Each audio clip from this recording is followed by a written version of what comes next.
Okay, hello everyone. आज हामी कुरा गर्दैछौँ हैन फिजिक्समा how the shortcut is important के कतिको इम्पोर्टेन्ट छ फिजिक्समा हैन सर्टकटले कतिको इम्पोर्टेन्ट प्ले गर्छ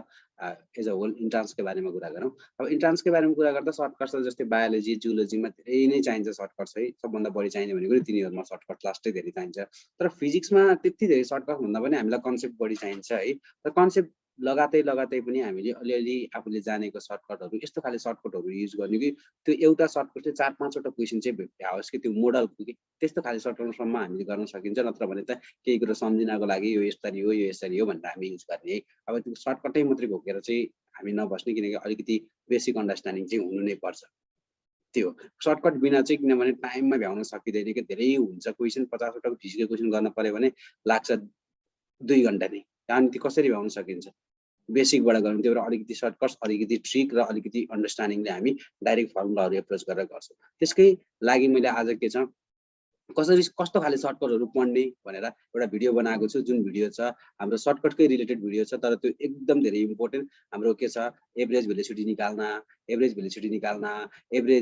डेन्सिटी अफ अ मिक्सचर निकाल्न अनि इक्विभ्यालेन्ट रेजिस्टिभिटी निकाल्न जुन कुरा हाम्रो सी 2021 मा सोधेको थियो। इक्विभ्यालेन्ट थर्मल कन्डक्टिभिटी निकाल्न अनि हाम्रो के छ क्यापासिटीको त्यो परमिटिभिटीको इक्विभ्यालेन्ट निकाल्न सबै लाग्छ। जुनमा के छ हाम्रो हुन्छ नि कुनमा याचेम लाग्ने,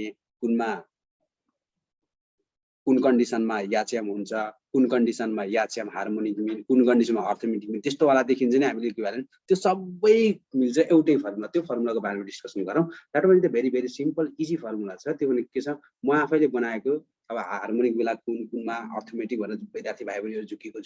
जुके गरेर हाम्रो फर्मुला छ के छ सी इक्वल्स टु हामी युज गर्छौं ए बाइ बी यस्तो रेशियोमा हुन्छ कन्डिसनहरु ए बाइ बी भन्नुको अर्थ यदि माथिपट्टिको सेम छ भने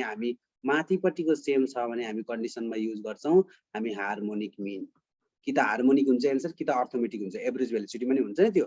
हो। तलपट्टिको सेम छ भने हामी युज गर्छौं त्यो कन्डिसनमा हामी युज गर्छौं अर्थमेटिक मिन। दुईटा मिन हुन्छ कि त हार्मोनिक कि त अर्थमेटिक। माथिको सेम छ माथिपट्टि ठुलो भनेको हार्मोनिक तलको अर्थमेटिक खेल खत्तम। यसको एप्लिकेसन केमा हुन्छ एप्लिकेसन पनि जानौं। एउटा फर्स्टको एप्लिकेसन भनेको के छ एभरेज भेलोसिटी। सेकेन्ड यसको एप्लिकेसन भनेको के छ finding the density of a mixture. अर्को थर्ड यसको एप्लिकेसन भनेको finding the equivalent resistivity in series condition in parallel condition. अर्को कन्डिसन भनेको यसको थाहा पाउने हाम्रो अर्को थाहा पाउन चाहिने भनेको इक्विभ्यालेन्ट थर्मल कन्डक्टिभिटी के इक्विभ्यालेन्ट। अर्को 5 मा पनि चाहिन्छ जुन भनेको के छ इक्विभ्यालेन्ट परमिटिभिटी इन सिरिज कन्डिसनमा परमिटिभिटी के हुन्छ प्यारलल प्लेट क्यापासिटेन्समा त्यो पनि सोध्छ। त्यसमा पनि जान्नु होला के छ इक्विभ्यालेन्ट हाम्रो परमिटिभिटी। त्यसको लागि के छ दुई सबैको 51टा न्यूमेरिकल राखेको छु हेरेर जान्नु। ल सुरु गरौँ त। र फर्स्टमा छ यसको न्यूमेरिकल छ यहाँनिर हेर यसको न्यूमेरिकल मैले राखेको छु। यसमा हेरौँ त के छ a car travels half the distance हेर्ने यो क्वेशनलाई half distance with 40 kilometre per hour another half अर्को हाफ चाहिँ कति 60 किलोमिटर पर। भेलोसिटी भनेको के हो भेलोसिटी भनेको डिस्टेन्स अपन टाइम के सेम छ माथिको सेम छ हार्मोनिक मिन सक्यो। हार्मोनिक मिन अफ भेलोसिटी भनेको के हो एभरेज भेलोसिटी भनेको 2 into v1 v2 harmonic mean भनेको यही त हो नि हैन 2 into v1 v2 divided by v1 plus v2 ट्याक्क लाएर हामी फर्मुलामा राखिदिउ भ्यालु राखिदिउ अनि विल गेट द 48 कति छ किलोमिटर पर आवर। हाम्रो के हुनु 48 kilometre per hour is our answer. ल हेरौँ त केही गाह्रो छ त केही गाह्रो छैन answer is the 48 kilometre per our. यसै क्वेशनमा अलिकति चेन्ज गरेर क्वेशनमा के आउँछ फर्स्ट हाफ अफ द के आउँछ टाइम आउँछ फर्स्ट हाफ अफ टाइम। ल हेरौँ त अर्को के छ टाइम सेम भन्ने कन्डिसन हुन्छ। यही कन्डिसन त के सोच्छ फर्स्ट हाफ अफ के सोच्छ टाइम मैले दुईटाको एउटा मात्रै राखिरहेको छु। अर्कोमा नि सोच्छ फेरि एनदर हाफ के सोच्छ टाइम सोच्छ। दुईटैमा के हुन्छ टाइम सेम हुन्छ। फेरि लगाऊ भेलोसिटी भनेको डिस्टेन्स बाइ टाइम तलको सेम छ के छ तलको सेम छ भन्छ arithmetic mean 60 + 40/2 is the 50 metre per second is the correct answer. यसरी हामी गर्छौं है। इजी छैन त धेरै नै इजी छ नि है गर्न सक्छ। ओके नेक्स्ट कन्डिसन छ के पढेको हामीले नेक्स्ट भनेको मैले के भनेको थिए नेक्स्ट भनेको डेन्सिटीको केस कुरा गरेको थिए। ल हेरौँ त डेन्सिटीको केस गरौँ। दुईटा लिक्विड हुन्छ डेन्सिटी के छ ρ1 and ρ2 are mixed with density भनेको के हो डेन्सिटी रो युज गरे भने मास अपन भोल्युम के सेम भनेछ यहाँ the density of a mixture will be भनेर सेम भनेको छ मिक्स टुगेदर हो त इक्वल मासमा मिक्स गर्यो। इक्वल मास भनेको माथिको सेम भनेपछि हार्मोनिक मिन खेल क्लास। हार्मोनिक मिन भनेको के छ देखि इक्विभ्यालेन्ट डेन्सिटीको या मिक्सिङ डेन्सिटीको भनेको 2 ρ1 ρ2 divided by rho 1 plus rho 2 सकियो क्या इजी छ के पढेर बुझेर पढ्नु पर्यो है यस्तोलाई भनिन्छ के छ 2 रो 1 रो 2 अब यही कन्डिसनमा सोध्न सक्छ यही कन्डिसनमा सोध्न सक्छ हामीलाई के भोल्युम सेम तलपट्टिको सेम त्यो बेलामा अर्थमेटिक मिन तलपट्टि राखिदिएको छु मैले हेरौँ त यो question look at this question okay look हेरौँ त यो क्वेशन हेरौँ त के छ equivalent mass of the water के छ equal mass of water and liquid are mixed भनेपछि वाटरको डेन्सिटी हामी के छ 1 युज गर्छौं अर्को डेन्सिटी कति अर्को के युज गर्छौं हामी 2 युज गर्छौं भनेपछि अब डेन्सिटी अफ मिक्सचर रो के सेम भने चाहिँ इक्वल मास डेन्सिटी भनेको हेर त डेन्सिटी रो भनेको m by v माथिपट्टिको सेम हार्मोनिक मिन के चाहियो के हामीलाई 2 रो 1 भनेको 1 अर्को रो 2 भनेको कति छ 2 डिवाइडेड बाइ कति छ रो 1 प्लस रो 2 भनेको 3 the answer will be 4/3 no change 4/3 is the correct answer. Okay. अर्को भनेको केमा युज थर्मल कन्डक्टिभिटी हेरौँ त थर्मल कन्डक्टिभिटीको कहाँ छ ओके थर्मल कन्डक्टिभिटीमा नजाऊ अहिले के छ सिरिज र प्यारलल कम्बिनेसन C2020 मा आएको क्वेशन यही हो के केमा आएको C20 कमन इन्ट्रान्स 2021 मा आएको क्वेशन यही थियो मैले यही गरेर सिकाएको थिए यसरी फ्याट्टै गर्दै एकैछिनमा आयो हेरौँ त रो भनेको के हुन्छ हाम्रो अलिकति यसमा बुझ्न जरुरी छ हामीले के गर्छौं त r इक्वल्स टु रो गर्दिन्छौं किनकि लेन्थ र एरियालाई हामी आइडेन्टिकल मानेको केसमा है length and area are identical 3 को डाइमेन्सन सेम छ भने हैन त यहाँ हेरौँ त डाइमेन्सन सेम डाइमेन्सनको लागि मात्रै हुन्छ है जब के छ दुईटीको लेन्थ र एरिया सेम छ अनि काटिन्छ कि नो प्रब्लम त्यही भएर हामी रो इक्वल्स टु r गर्छौं r भनेको के लेख्दिम r भनेको के छ भोल्टेज बाइ करेन्ट यो फर्मुला जान्न पर्यो के छ हामीले यसको फर्मुला लैजानु पर्छ के c equals to a by b को फर्मुला लैजानु पर्छ के यो रेशियोमा चाहिन्छ अनि यसको चाहिँ इक्विभ्यालेन्ट हो के हार्मोनिक के ल के भनेको सिरिजमा के सेम सिरिजमा करेन्ट सेम तलको सेम भनेपछि त हाम्रो के arithmetic mean rho 1 plus rho 2 by 2 equivalent के भयो रो 1 प्लस रो 2 by 2 अब यही क्वेशनमा सोध्न सके प्यारलल सोध्देला अर्को वर्ष झुकाएर प्यारलल सोध्देला प्यारललमा के भोल्टेज सेम माथिको सेम भनेपछि के छ रो भनेको के छ voltage by current voltage same भन्दैन प्यारलल माथिको सेम हार्मोनिक मिन लगाइदियो एन्सर के हुने answer 2 rho 1 rho 2 by something अर्को छ के छ थर्मल कन्डक्टिभिटीको केस पनि यहाँ राखिदिएको छु ल हेरौँ त थर्मल कन्डक्टिभिटी भनेको के हो त थर्मल कन्डक्टिभिटी भनेको the reciprocal of thermal conductivity भनेको हामीलाई रेसिप्रोकल अफ द के हो के भनिन्छ यो थर्मल कन्डक्टिभिटी के हो के रेसिप्रोकल अफ द रेजिस्टिभिटी हो खासमा त्यही भएर यसको पनि के छ रेजिस्टेन्स थाहा छ यसको नि resistance r thermal resistance r भनेको के छ हामी यसको थर्मल के छ रेजिस्टिभिटी l by a ठीक छ अब कन्डक्टिभिटी र हाम्रो के छ रेजिस्टिभिटीमा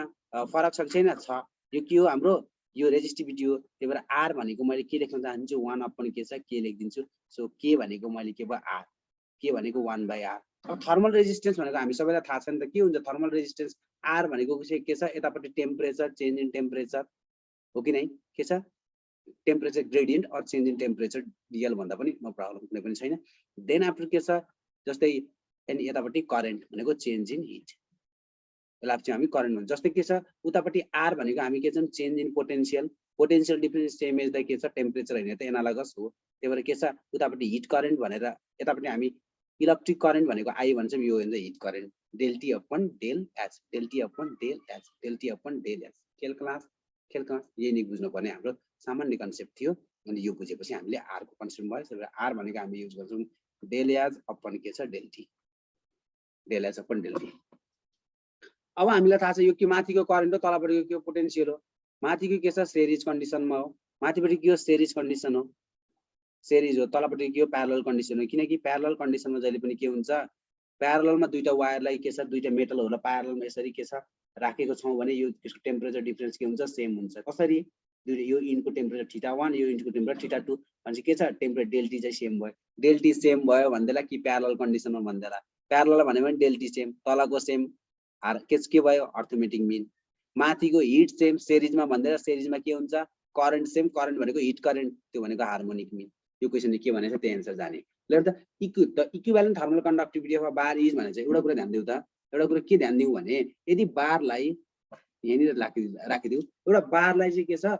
कम्पाउन्ड बार भनेको चाहिँ एउटा बार के थियो इन्डिभिजुअल यो बार पनि थियो अर्को थियो इन्डिभिजुअल यो बार थियो है इन्डिभिजुअल दुईटा बार थियो अब यसलाई कम्पाउन्ड भनेको दुईटालाई जोड्ने कसरी सिरिज कम्बिनेसन डबल लेन्थ हुने गरेर जोड्ने र यसरी एउटालाई जोड्यौं अर्कोलाई नि कसरी छ यसरी जोड्यो यसलाई भनिन्छ हाम्रो कम्पाउन्ड भन्ने चाहिँ नोटिस है कम्पाउन्ड यो भनेको सिरिजमा जोडिएको छ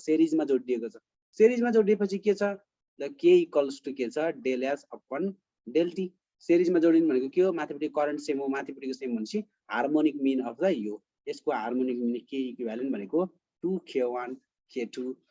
divided by k1 plus k2 2 मिनेटमा यो त लेख्न नै पर्दैन मैले पो लेखेको त्यहाँ जे एन्सर इज द बी यो क्वेशन आउन सक्छ है यसलाई त ध्यान दिनु किनकि जुन क्वेशनहरु नेटमा आएको छ हैन पास्ट इयर इंडियन बोर्डको छ त्यो क्वेशनहरु सोध्न सक्ने हाई प्रोबेबिलिटी हुन्छ के हाई प्रोबेबिलिटी हुन्छ किनकि यो क्वेशन सिरिजको क्वेशन यो क्वेशन थियो यो क्वेशन हाम्रो एक्जाम हलमा आयो C2020 मा यो क्वेशन नेटमा थियो यानी कि इंडियन बोर्डमा छ यो क्वेशन त्यही भएर आयो तर मैले खोजे हैन प्याराललको मैले त्यति भेटिन तर सिरिजको चाहिँ राम्रोसँग भेटे यही क्वेशन थियो जति पनि मैले सिरिजको खोजे थर्मल कन्डक्टिभिटी सिरिजमा के हुन्छ भन्दा खोज्दाखेरि यही क्वेशन मात्रै देखे यो कम्पाउन्डको त्यही यो क्वेशनलाई ध्यान दिनु यो आउन सक्ने प्रोबेबिलिटी छ यसरी गर्नु होला अनि अर्को पनि इम्पोर्टेन्ट कुराहरु यस्तै छ सबैजनाले के छ कमेन्टमा लेख्नु होला परमिटिभिटी यो परमिटिभिटी किनकि capacity C equals to K epsilon naught D by A area भयो यो भनेको के छ टोटल डिस्टेन्स भयो हैन थिकनेस हो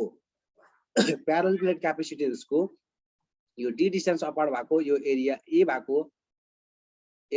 भएको केसमा यो भयो यो D भयो यो क्यापेसिटेन्स भयो भने अब यो K